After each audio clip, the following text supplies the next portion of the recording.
welcome to the Great Detectives of Old Time Radio. From Boise, Idaho, this is your host, Adam Graham.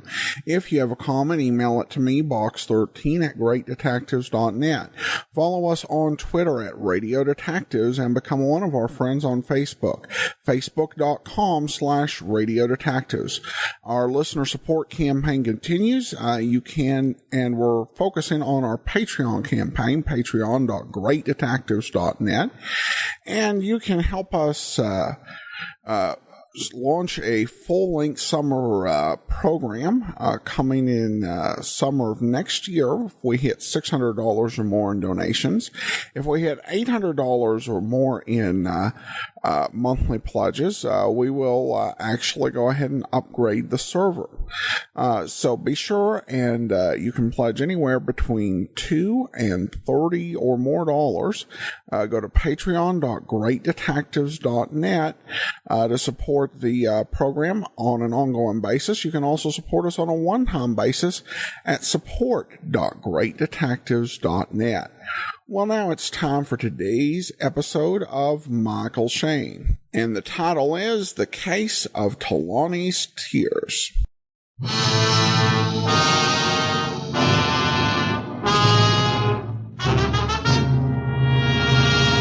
Before I knew it, my back was against the wall. Jeremiah kept coming slowly. I was watching his hands, and that was my big mistake. Because all of a sudden, he pivoted and swung his peg leg at me. It caught me in the stomach. Down I went.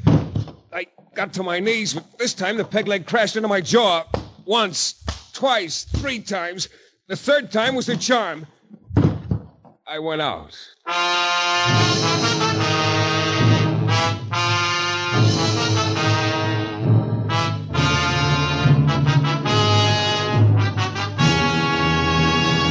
The New Adventures of Michael Shayne, Private Detective, starring Jeff Chandler.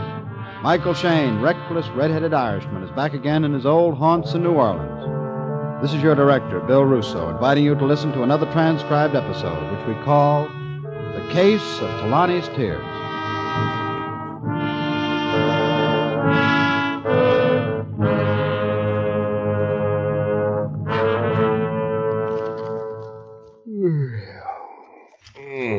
Same old stuff. Never anything new in the papers anymore.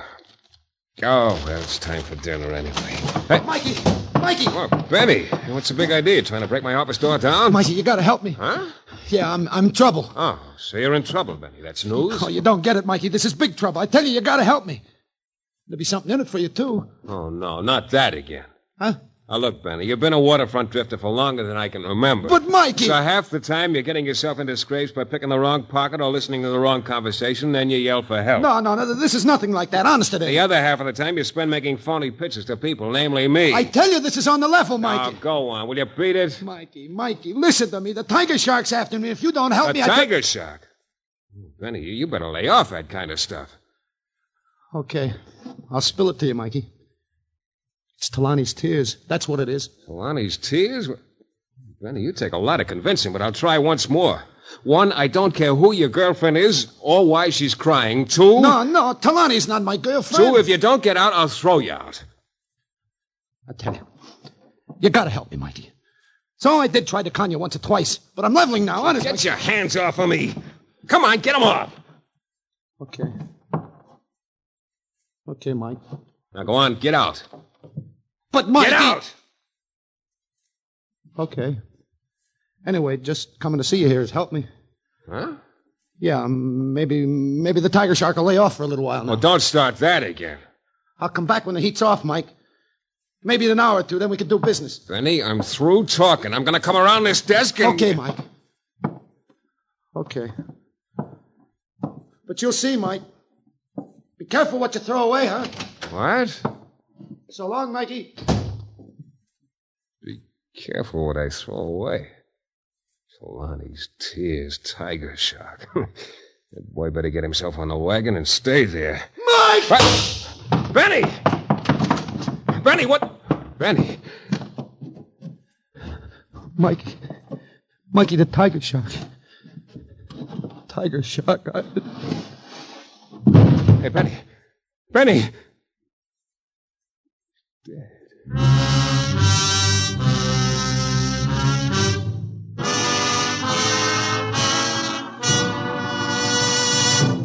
In a moment, we'll return to the new adventures of Michael Shayne and the case of Tahlani's tears.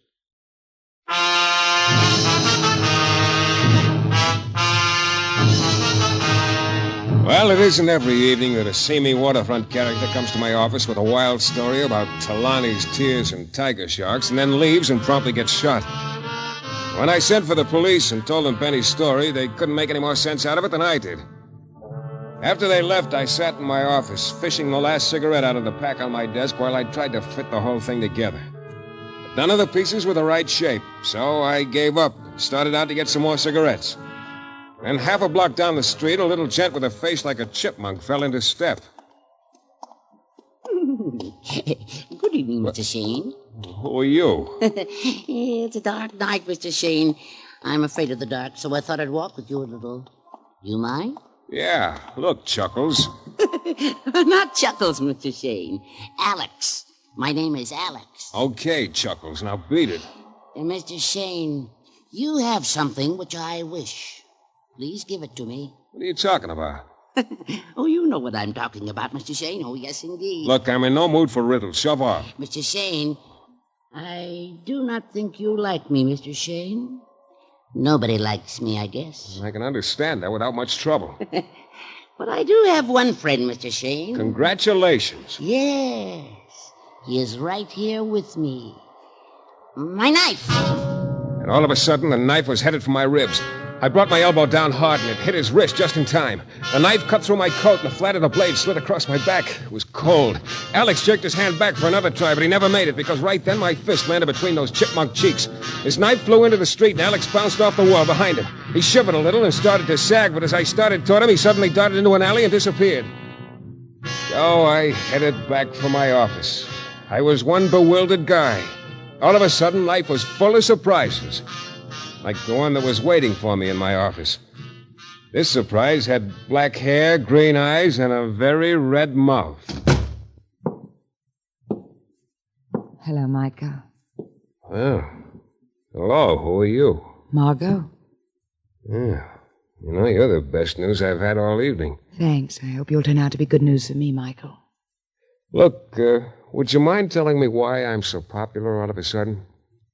You're very good looking. Thanks, but I'm pretty sure my manly beauty isn't what brought you around. Michael, did a man named Benny come to see you? Yeah, why? What did he want? What did he say to you? Well, Wait a minute. How come you're so interested in Benny, Margot? Where do you fit into this deal? Benny stole something that belonged to me, Michael. Oh, what was it? I don't know. Huh? But I think you have it now. I have it. Well, now look, I've had nothing but double talk thrown at me all evening, and I'm sick of it. But really, I don't know what it was this man Benny stole from me, Michael. It was a small package, I think. You think? Yes. Michael, do you have any idea at all where Benny went after he left here? Yeah, I got a very good idea. He went to the morgue. You mean he's dead? Very.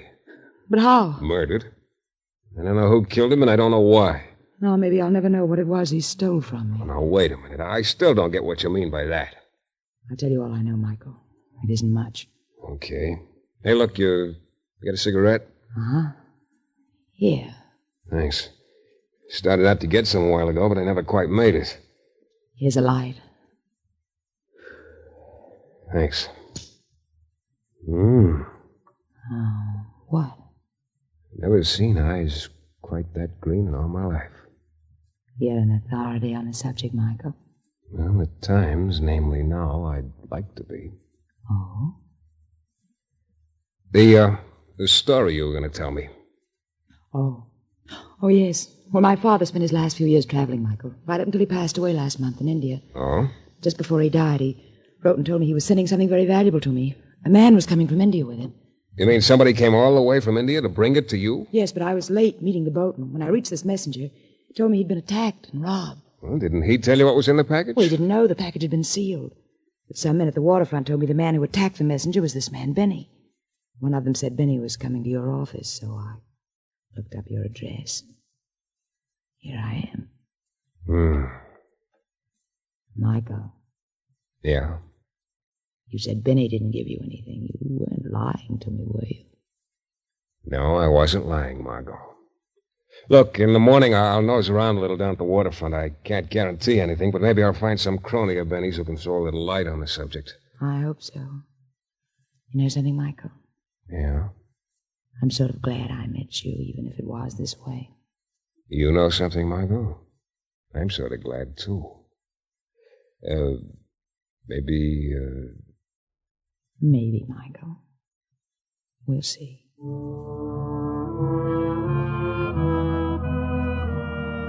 I sat at my desk for maybe 5 minutes after Margot left, trying again to remember if Benny had said anything that might make sense. All I could come up with was Tahlani's tears and tiger shark, neither of which did. So I gave up for the night and walked out of my office. Just as I closed the door behind me, I stopped. Coming slowly down the hall toward me was one of the biggest guys I'd ever seen.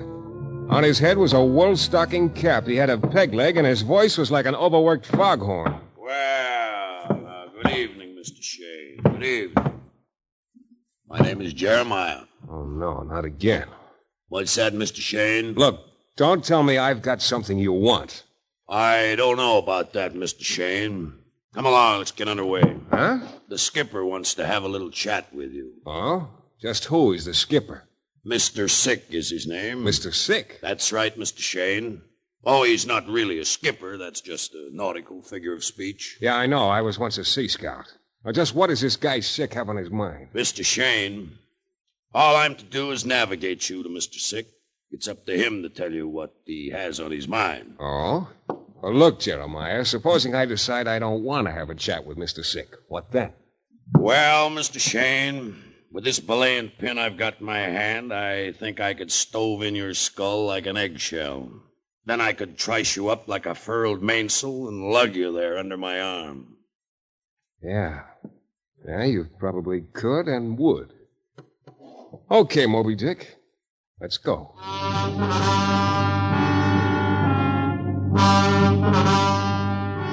My king-size escort and I went down to the waterfront and out on one of the piers to a sleek-looking 60-foot cruiser tied up there.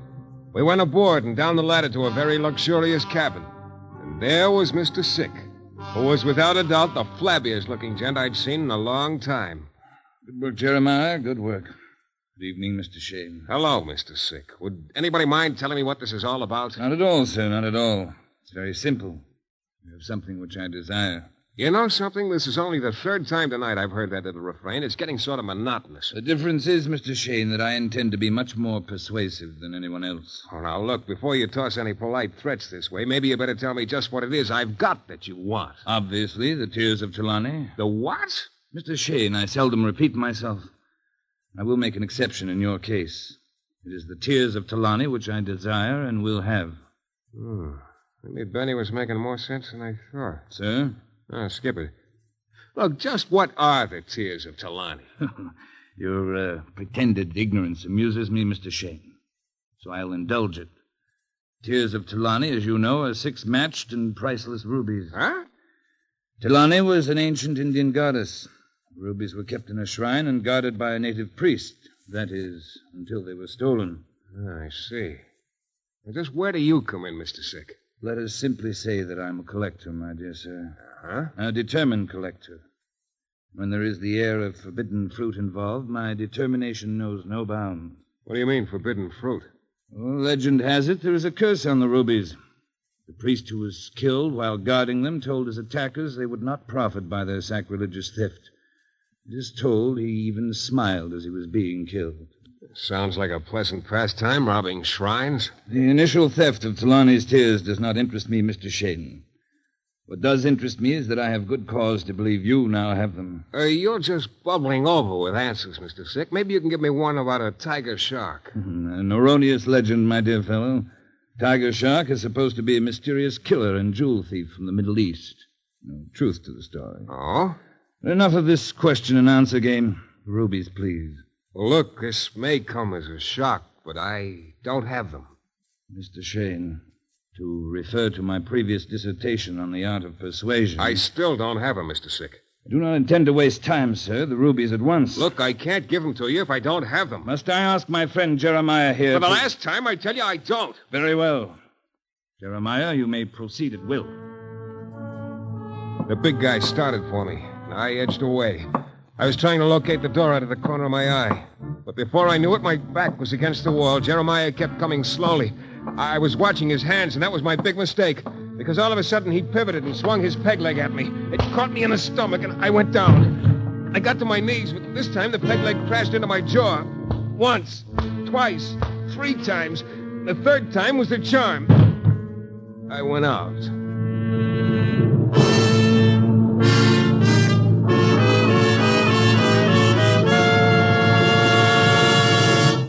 In a moment, we'll return to the new adventures of Michael Shayne and the case of Tahlani's tears. It all started when a waterfront drifter named Benny charged into my office, mumbled something about Tahlani's tears and the tiger shark, charged out, and promptly got himself killed. Well, shortly afterward, a number of people started telling me I had something they wanted. The last of these characters was a Mr. Sick, who told me I had the tears of Tahlani, which were 6 rubies, and that he wanted them. When I told him I didn't have them, he sent his boy Jeremiah after me. Jeremiah's peg leg was harder than my jaw, and I went out. And then after a while, I could hear water lapping against a pier. And there I was, lying on hard planks, all except my head, which was held by 2 soft, cool hands. Poor Michael. What? Margot. Uh-huh. What are you doing here? I'm afraid I wasn't sure you were telling me the truth earlier, Michael. So when you left your office with the big sailor and came down here, I followed you. Oh. Do you want to get up? No, I don't ever want to get up. I just want to lie here. You're sweet. You know, that makes my head feel a lot better. You're the best doctor I've ever had. You got a cigarette? Still out of them. Still out of them. Michael. Get out of it. I don't want you to get hurt anymore. Believe me, it's mutual, Margot. How can I get out of something I've never been in? Incidentally, ever hear of the tears of Tahlani? Tears of Tahlani? What's that? 6 rubies stolen from a temple in India. Rubies? I don't understand. Now look, that package which your father sent you from India just before he died. Michael, you think the rubies were in that package? Yeah, I don't know yet. You know, Margot, you told me to get out of this deal. Now I'm telling you, you better do the same. None of it smells good. I'm going to get out of it, Michael. If it's those stolen rubies that were in that package, I don't want any part of it. Well, that's good to hear. Michael, please. Don't get mixed up in any more of it. Please. You're so convincing. Okay, baby, I'll tell you what. As of tomorrow morning, we'll both of us forget the whole deal, huh? That's a promise? That's a promise. After all, there are a lot pleasanter things you and I could concentrate on. Aren't there? Well, as far as I was concerned, that was it. I was through. I went on home. Just as I got there and started down the hall to my room, my landlady's door opened. She came out with a couple of milk bottles in her hand. Why, Mr. Shayne, what in the world's happened to you? Huh? Your coat, there's a button missing and a tear in it. And your face, will you just look at that lump on the side of your jaw? Yeah, Mrs. Wilkins. Just put it down that I've had a bad night. Honestly, Mr. Shayne, why don't you find something else to do for a living? Something safe. You know, I think you got something there. Hey, look, would you mind sending this coat out to be fixed first thing in the morning? I'm going to sleep late. Sure, just leave it with me. Okay, thanks. Yeah, I'll empty the pockets. Fountain pen, wallet, couple of bills. That's funny. What is? This cigarette package. I don't see nothing funny about a package with 2 cigarettes in it, Mr. Shayne. Yeah, but all evening I was sure I was out of cigarettes. I remember I had a pack on my desk, and I smoked the last one right after Benny got killed. Benny killed? Mr. Shayne, what are you talking about? I'm sure I only had that one pack when I got to the office today. Anyway, these aren't my brand. Wait a minute. Mr. Shayne, what is it? Oh, never mind, Mrs. Wilkins. I'll see you later.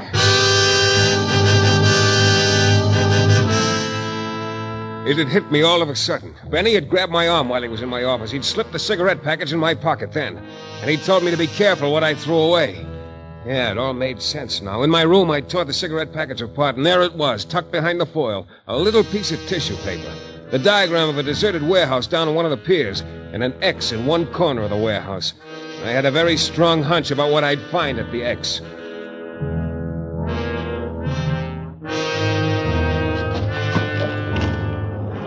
I let myself into the warehouse a little after midnight. It was dark inside.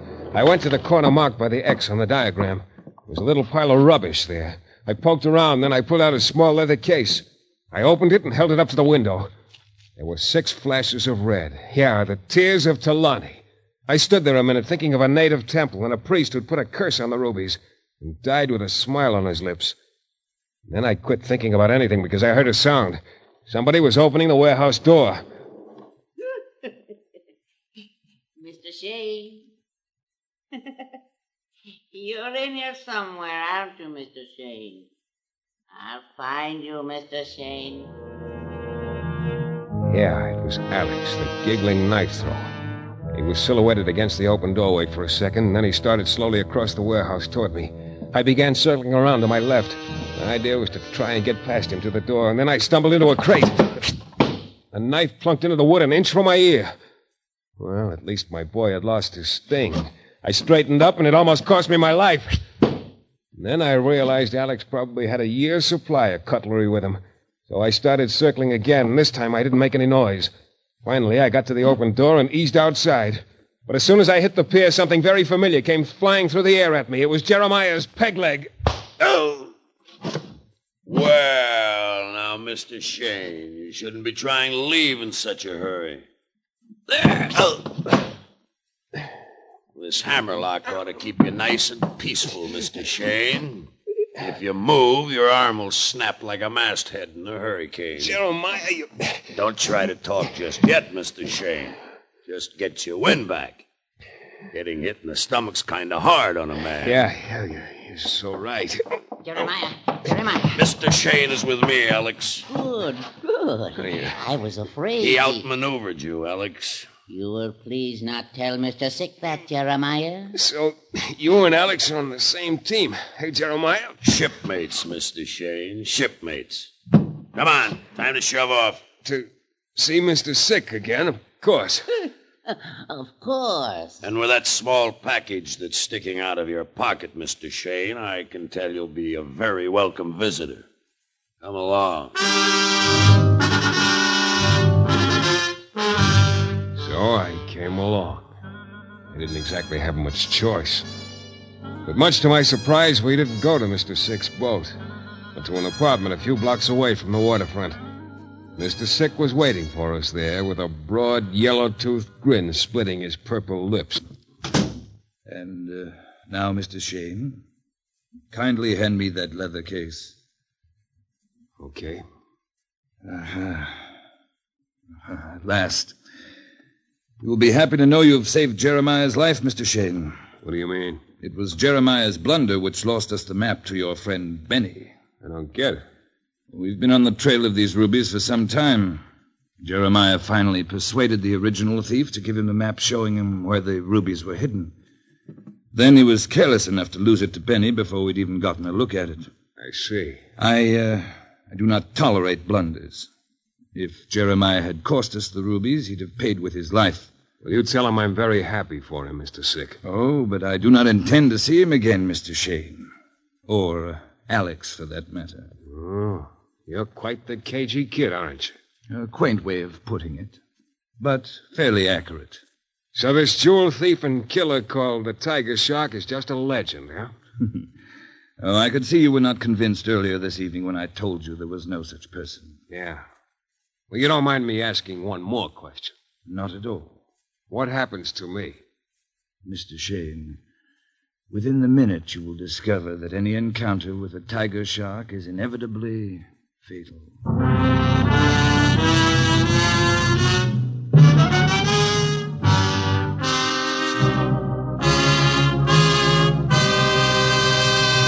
In a moment, we'll be back with the thrilling climax to tonight's Michael Shayne adventure. Well, there I was in Sick's apartment. I'd handed over the rubies, and according to him, I was about to hand over something else. Namely, my life. Mr. Shayne, time is a fleeting thing. Right now, it is a luxury which you can no longer afford. Therefore... Drop the gun, Mr. Sick. Margot! Drop it.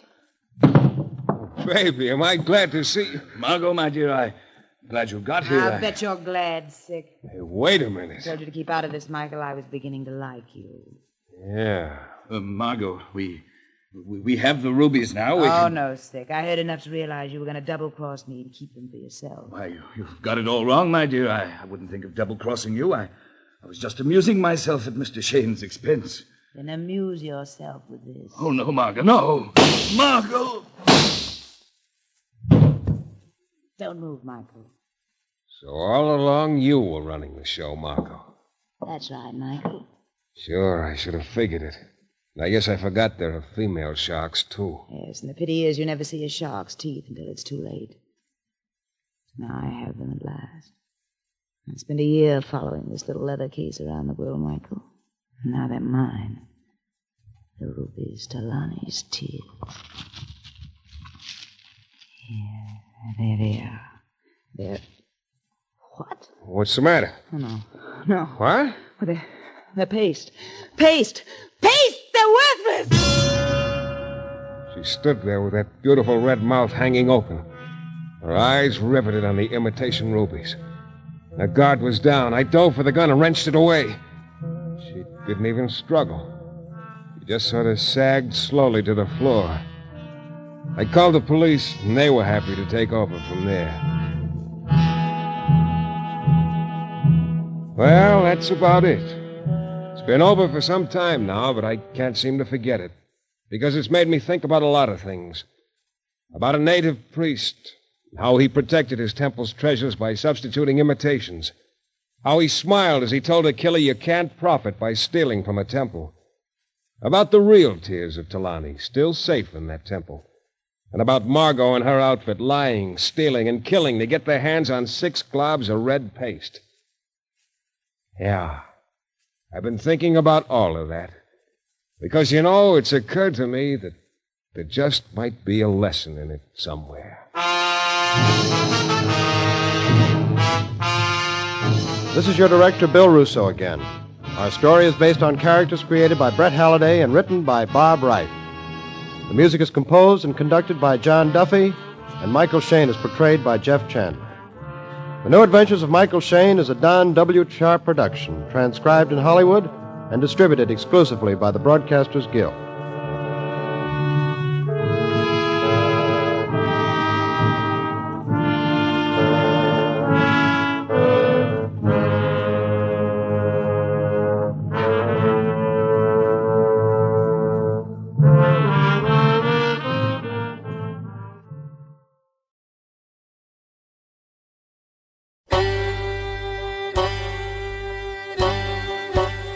Hi, this is Andrew from OTRWesterns.com. I wanted to invite you to come take a look at our site. We stream live OTR Westerns 24 hours a day, 7 days a week, along with putting out podcasts of old-time radio westerns. Check us out at OTRWesterns.com. You're listening to The Great Detectives of Old Time Radio with Adam Graham. Now let's get back into the show.